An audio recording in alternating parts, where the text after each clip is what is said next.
Hey everybody, it's Mr. Wagstaff. Cool stuff to talk about today. So today we're going to be talking about Herbert Hoover and his awful handling of the Great Depression. It's about the complete opposite of probably what he should have done, but let's get into it today. So we're going to start today. We are in the absolute heart of the Great Depression. The stock market collapsed in 1929. And basically America, through the banks, had put all their money in the stock market. So when the stock market went poof, gone, the money went poof, gone. Oversimplified version of that, but for a survey course, you get the idea that everything in society shut down. There were some rich people that still existed, should point that out. If they were lucky enough to not have put their money in a bank in which invested in the stock market or just had a big Scrooge McDuck level money bin in their backyard, then they would have been fine. But it was such a small percentage of people that it really didn't have a larger impact on society. So before we start talking about the awful way in which the government tried to handle the Great Depression, there's a few things that you need to understand about Depression life in general. The board game Monopoly gets developed in 1933, which is the absolute pinnacle of the awfulness of the Great Depression. From there on, it'll start going up, which we'll talk about tomorrow. The reason that's significant is when it looks like everything has collapsed, all right, and Russia at this point has become communist, and you would think, would America start thinking capitalism has failed? The fact that Monopoly comes out, which is purely a capitalism-based game, which is to make as much money as you can, put everybody else out of business, comes out in 1933 and becomes for the little bit of things that could sell, becomes a massive bestseller in 1933. People had plenty of time to play it. Really shows how the American spirit remains strong, as in people still believe in our current system of capitalism, even though everything is trash. There were 300,000 homeless people in the Great Depression. So what happened is, at the time, most people were in a nuclear family situation, husband, wife, and kids. So women at the time were judged almost exclusively on one thing, and that was how well the children are raised. Men at the time are judged almost exclusively on one thing, how well they can provide for their family. Well, when jobs disappear, men don't just sit at home and be unemployed because that is like the great shame of not being able to provide for your family. So men, highly skilled, employable men around the country, they usually leave their families to go to the cities, and they would have to walk like from, if you live in the middle of nowhere, you have to walk to a city to try to find work, hoping that there's work in the city. They're not abandoning their family. There absolutely were sacks of crap that would abandon their family. That absolutely happened. But the majority of men who leave to go to the cities to try to find jobs are looking for a job so they can send money back to their people, back to their family. Because there were so many men like this, and they would just sleep on the streets. They're walking around, tons of pictures of men literally with their resume written on them, like in these pictures, trying to find a job. But if they couldn't find a job, and there were a lot more men than there were jobs, that they would literally just be homeless people living on the street looking for a job. There's so many homeless people in this specific situation. There's a unique term that comes out for them at the time called hobos, which references just people that are, don't want to be homeless. They are fully capable, that they have a job, they want to work, there's just not jobs. And there's 300,000 of them. Suicide rates in the Great Depression tripled among men because if men felt like they couldn't provide for their family, that they were worthless, which leads to depression and all the other mental issues that apply, and suicide rates tripled.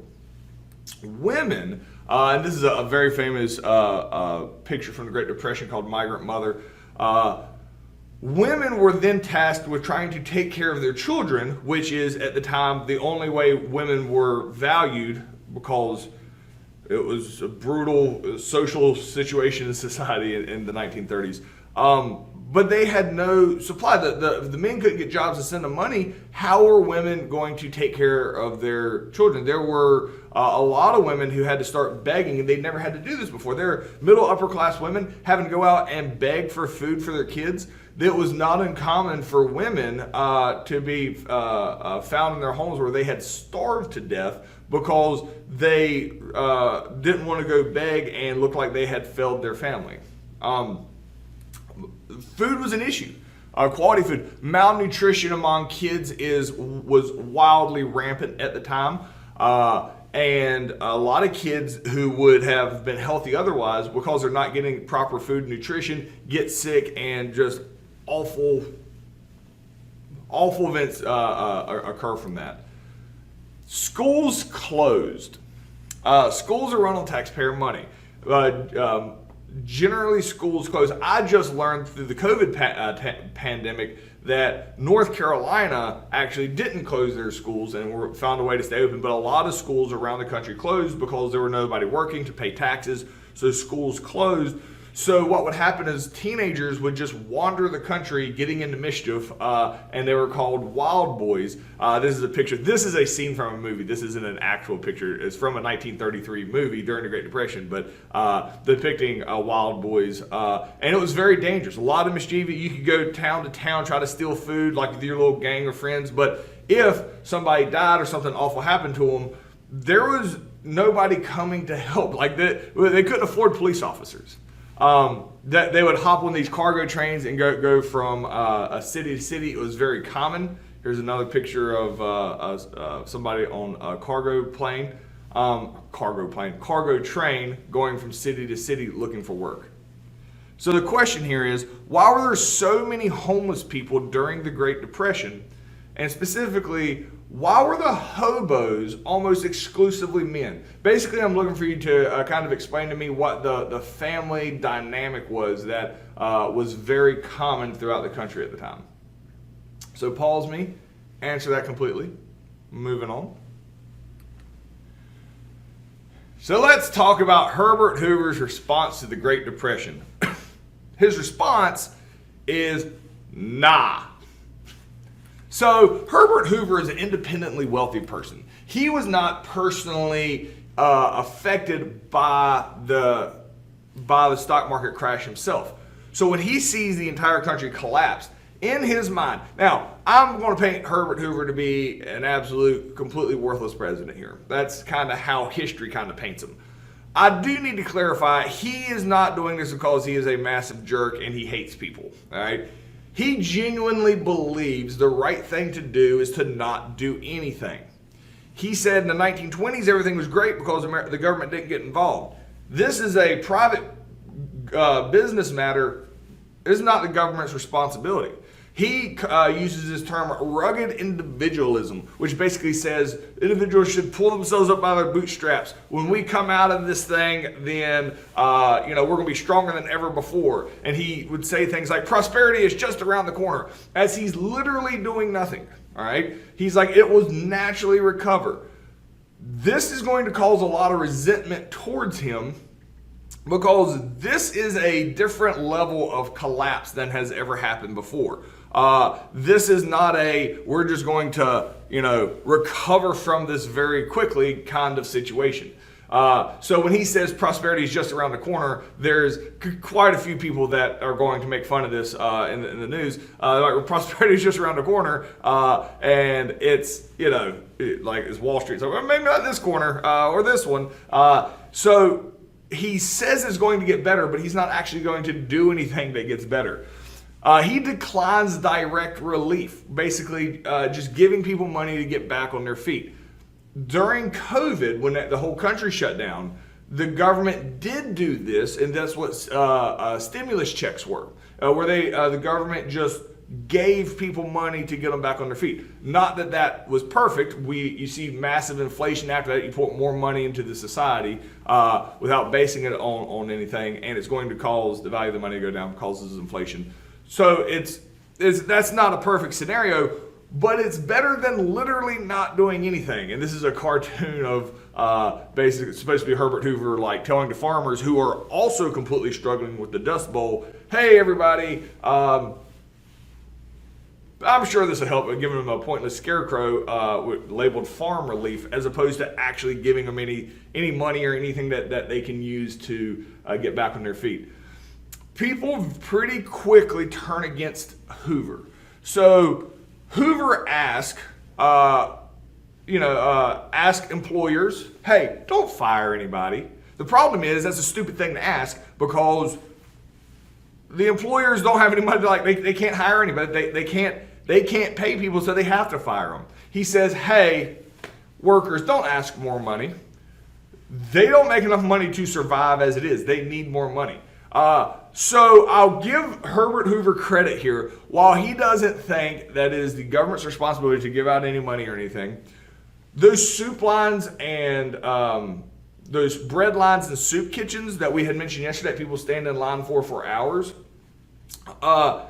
he helps organize that with the government. He does not pay for it. It is all paid for by private citizens. The few rich people that are left pay a lot of money for it. I believe Herbert Hoover personally paid his own personal money to help out these charities, because again, he was I believe at the time he was the wealthiest president we had ever had at the time, which made people resent him even more. But he did not think the government's job here at all was to get involved. Because a lot of people don't truly understand what has caused this, because it's a very complicated situation with the stock market and banks and all that. They have to blame somebody. So they start blaming Hoover, and you can kind of understand why. He's an easy target. So these shanty towns here in this picture, they get called Hoovervilles. All right. A newspaper is a Hoover blanket that hobos would, sleep under, and then you have like a pocket turned outward, like this. I don't know if you can see that. That is a Hoover flag. So basically, anything that's bad is Hoover's fault. In 1930, in the midterm elections, which means Hoover is halfway through his term, everybody votes Democrat. Hoover's a Republican. All right. Hoover realizes, people are very unhappy with me. So Hoover, he does try to do some stuff after this, but it's really pointless, because he still truly believes the government shouldn't get involved. I put this picture here of Herbert Hoover shaking hands with the Boy Scouts, mainly just to symbolize the fact that he's not just sitting in the White House ignoring this. He knows this is a huge problem in America. He just genuinely believes the best thing to do is to not do anything at all, which is not going to go well for him. So the question here is, explain Herbert Hoover's logic behind rugged individualism and basically why he refuses direct relief for the American people, and why the Americans resent him for it, why they're angry at his stance on this. So pause me, answer that completely. We're moving on. So one of the most famous things that Herbert Hoover does is kind of crazy. Herbert Hoover, he was the Secretary of Commerce under Harding in the early 1920s, and then he was the Secretary of Commerce under Coolidge.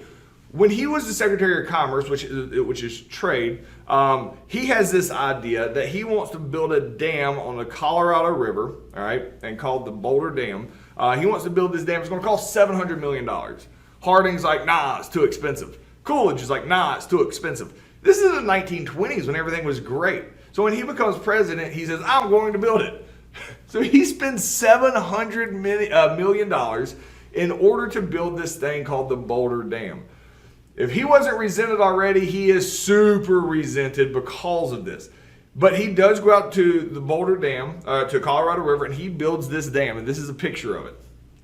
It is the largest dam on earth at the time. Spends $700 million when he's like, I won't give relief, but I want to go build a dam in the middle of the country. So he gets tons of criticism for this, because that money, which is like all the money the government has, could be used for something more beneficial in the minds of the people.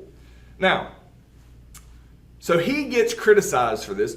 This dam, the largest dam on earth, as you see here, is going to take years and years to build. So it's actually not completed while Herbert Hoover is the president. It is completed later on.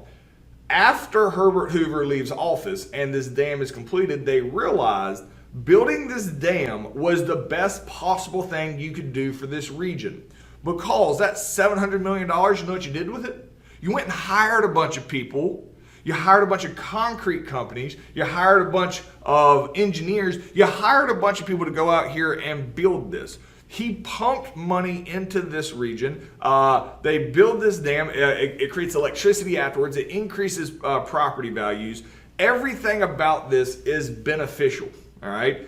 It is such a famous dam that it is quickly changed. It is no longer called the Boulder Dam. It is renamed the Hoover Dam. It is no longer the largest dam on Earth, but it was when it was built.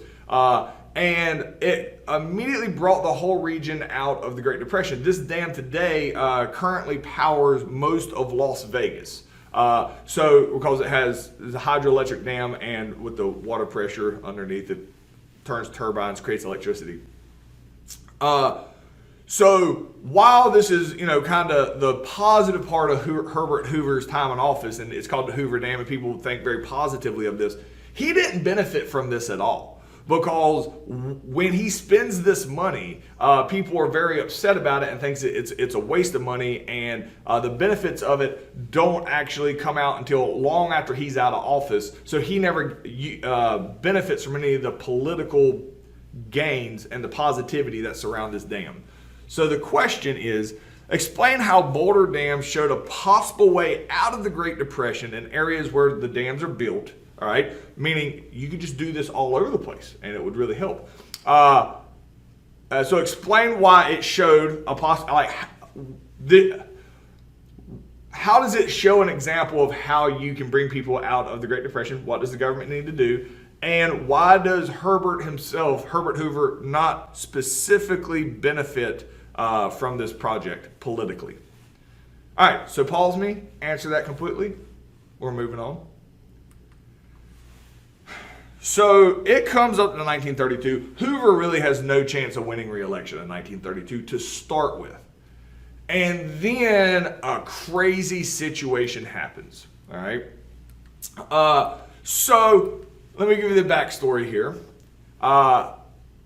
In World War I, we drafted a bunch of soldiers. They went off, American Expeditionary Force. They fight. They come back home. All right. So one of the benefits, these soldiers, they come back and America's like, high fives, soldiers, thank y'all for fighting in World War I. Tell you what we'll do. In 1945, so they're telling them this probably 1918, 1919. In 1945, way off into the future, all right, in 25 years from now, we're going to give you a $2,000 thank you bonus for serving in World War I. So the men are about 20 years old in 1920, so in 1945, they'd be about 45 years old. And they're like, cool. So the soldiers just have to wait until 1945 to get this $2,000 bonus. Well, the problem is, it's the Great Depression. And a lot of men are like, we're going to starve to death before we ever get to 1945. We need that money now. So there starts to be a push by veterans to demand their bonus be paid now in 1932. And not wait until 1945. They might not live to 1945, so they want their bonus now.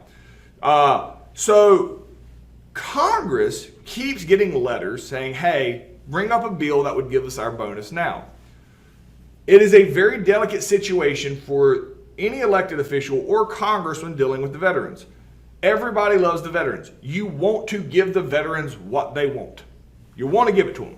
The problem is, if all the veterans got $2,000, there is not enough money for that. All the money got spent on the Hoover Dam, or on the Boulder Dam as it was called at the time. There's no money left. So Congress, instead of just saying no to the people that, these veterans, all right, they just ignore it and just refuse to talk about it. Because if you bring it up in a bill, you have to vote no, because there's not enough money to give it to them.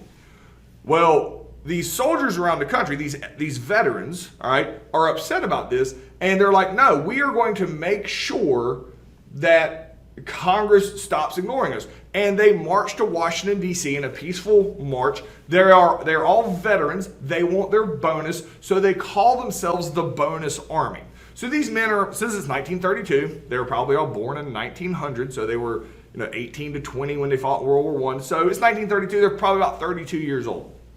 These men, a lot of them come with families, and they come up here to basically force Congress to, bring a bill and talk about the abilities to give them their bonus early.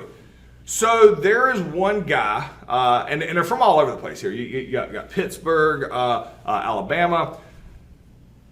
So one of the people in Congress decided to bring this bill forward, and his name is Wright Patman, and it's called the Patman Bill. Now, this is a jerk move. The rest of Congress is pretty upset with Wright Patman for doing this because they have to vote no on it. And that is really bad. The reason you don't want to look bad to the veterans, if veterans don't like you, you can't win re-election. That's like in America, you have to cater to the veterans. America's military is a dominant part of our society. If the military and the people that are serving and dying for the country don't like the people running the country, chances of being reelected are next to none. So Congress didn't want to talk about this because it'll make them look like they don't care about the troops. But Wright Patman, he comes up with this idea. He's like, hey, here's how we do it. We say, hey, if you guys will take the bonus now, meaning 1932, we'll give you $500. But if you wait until 1945 to ask for it, you'll get $2,000, thinking everybody's going to wait. Well, then he realizes like 100% of the people want $500 right now, which they can't afford. So it kind of backfires on him. He introduces it into Congress. Congress basically stares down Wright Patman because they're very unhappy about this and say no, and they reject the bill. And they say, and you, Wright Patman, you're going to go outside and you're going to tell them. All right, so you're going to go back outside to all these people that are on the steps of the Capitol, and you're going to tell them, sorry, it didn't go through. So Wright Patman does. He goes out there and says, hey guys, my bad, didn't work out. And so of all of these men, there's 100,000 people here. 98,000 of them are like, ah, shucks. We gave it our best try, and they turn around and they leave and go home. 2,000 of these men and their families is like, go home? You're telling us to go to what home? We don't have a home. You know whose problem this is? This is Herbert Hoover's problem. So 2,000 of these men and their families, they walk down the street instead of going home, and they go to the front lawn of the White House, and they create a Hooverville on the front lawn of the White House. This is a picture of the Hooverville in the front lawn of the White House so that Herbert Hoover has to look out his window every day and see what he has done. All right. This is a very touchy situation because they've basically trespassing on the White House grounds, but these are also veterans that you don't want to be mean to. So how does Herbert Hoover handle this? But before we get there, the question is, why is the treatment of veterans such a delicate issue for members of Congress and elected officials in general? So we talked about that in depth, so pause me, answer that completely. We're moving on. Well, there's going to be an overreaction here. And when I say it's an overreaction, literally any other reaction would have been better than this. So Herbert Hoover sees these veterans that you want to be nice to, or you can't win re-election, on his front lawn, and he views this as an invading force. So he calls in the current military, all right, and the two guys here, and this is a picture at the time, didn't seem super famous, it is now. So the guy wiping his neck is a guy named Douglas MacArthur, who's going to be very famous in World War II as a 5-star general. And then the guy on the right there smoking a cigar, that is Dwight Eisenhower, who is also going to end up being a 5-star general in World War II. And Dwight Eisenhower ended up being the president. These are the two guys in charge here when the military comes in. Dwight Eisenhower actually works for MacArthur here. Hoover tells MacArthur, get these men off my lawn. So MacArthur is very heavy-handed in this situation, but Hoover gets all the blame for it, and probably rightfully so. Herbert Hoover is the commander-in-chief. So MacArthur, hearing "get these men off my lawn," has his troops, all right, and the whole army has shown up here in Washington, D.C. at the White House. They basically get all the troops shoulder to shoulder with bayonets on the front of their guns, and they start marching across the front lawn of the White House, launching tear gas into this Hooverville to get these people off.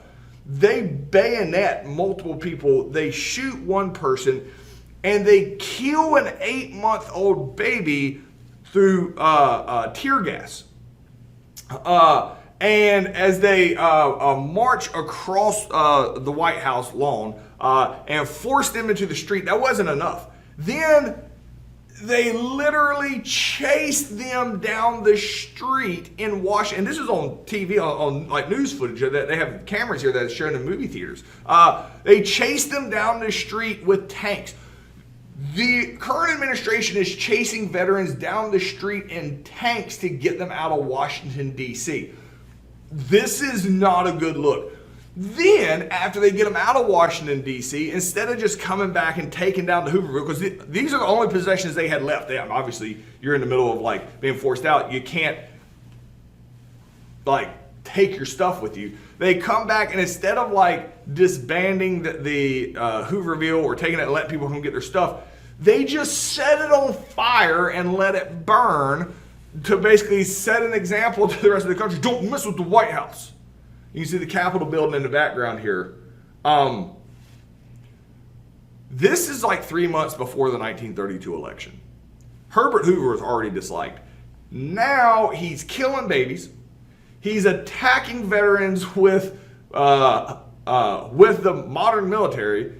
He's chasing them down the street in tanks, and then he's setting their few possessions they have left on fire to let them know who's boss. There is a 0% chance Herbert Hoover is going to win re-election. This picture here is during the election. It says, "Hard times are still hoovering over us." When children hate you, you're probably not going to win re-election.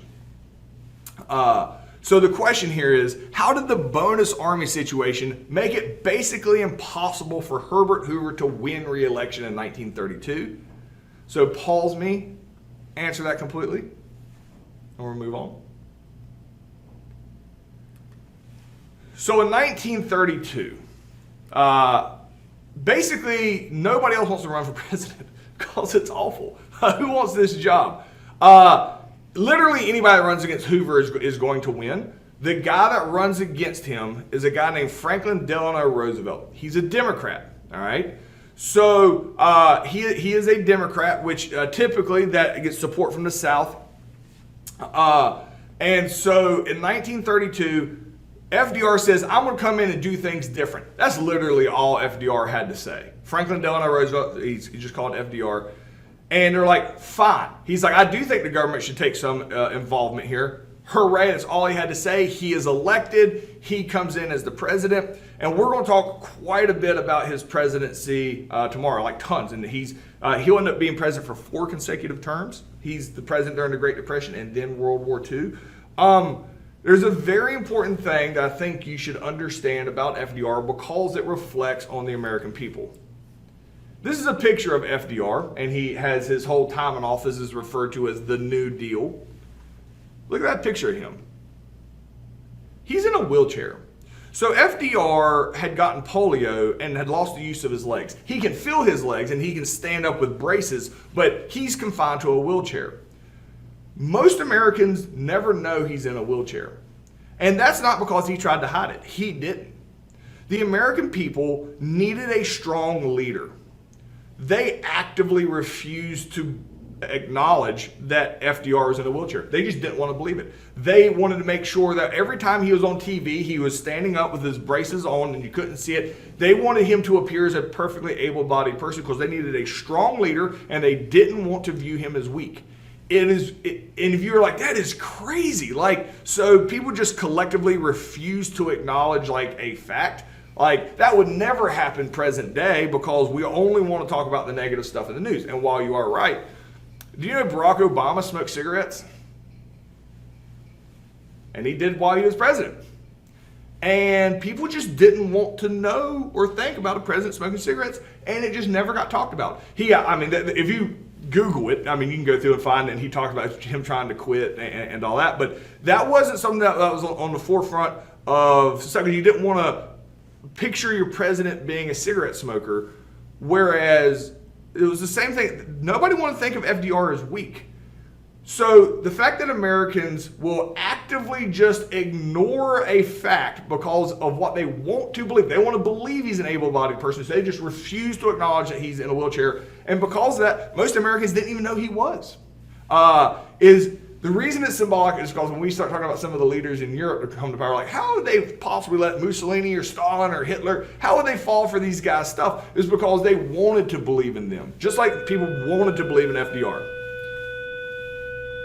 So the question here is, what is significant about the fact that most Americans did not know FDR is in a wheelchair? What does that say about the American people and their mind frame at the time? All right, answer that completely. I'll see you guys tomorrow.